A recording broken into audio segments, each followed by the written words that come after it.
বিসমিল্লাহির রহমানির রহিম।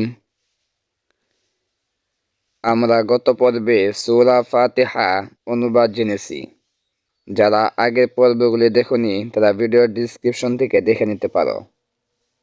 সূরায়ে ইখলাস। সূরা ইখলাস।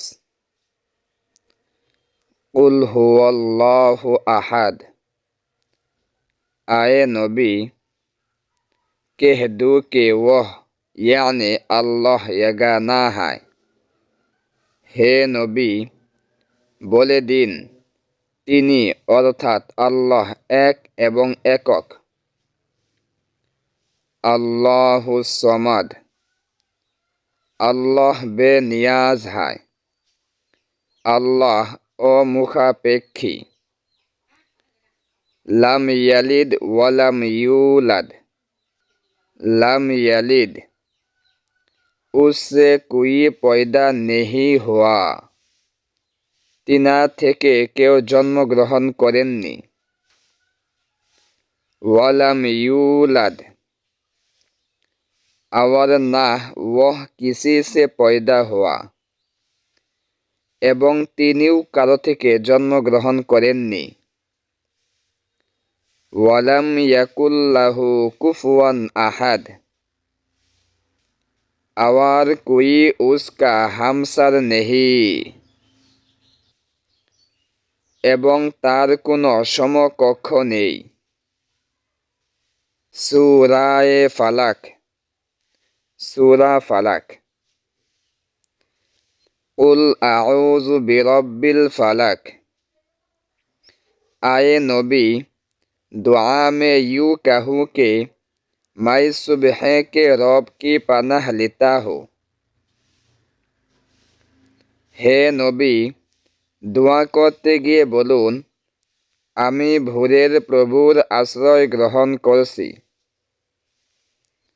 মিন শাররি মা খলাক তামাম মাখলুককে শর সে সমস্ত সৃষ্টির অনিষ্ট থেকে।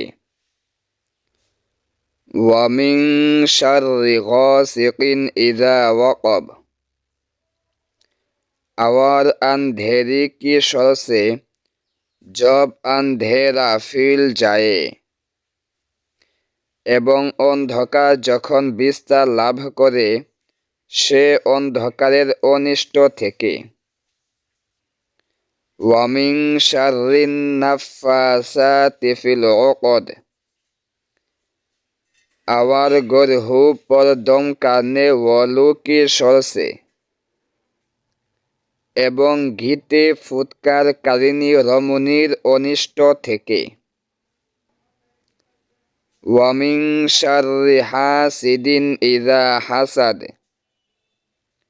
और हसद करने वाले के शर से जब वह हसद करने पर आ जाए এবং হিংসা পরায়ণের অনিষ্ট থেকে যখন সে হিংসান্বিত হয়ে পড়ে। ইনশাআল্লাহ বাকি বিষয়বস্তুগুলি আমরা পরবর্তী ভিডিওতে জানব।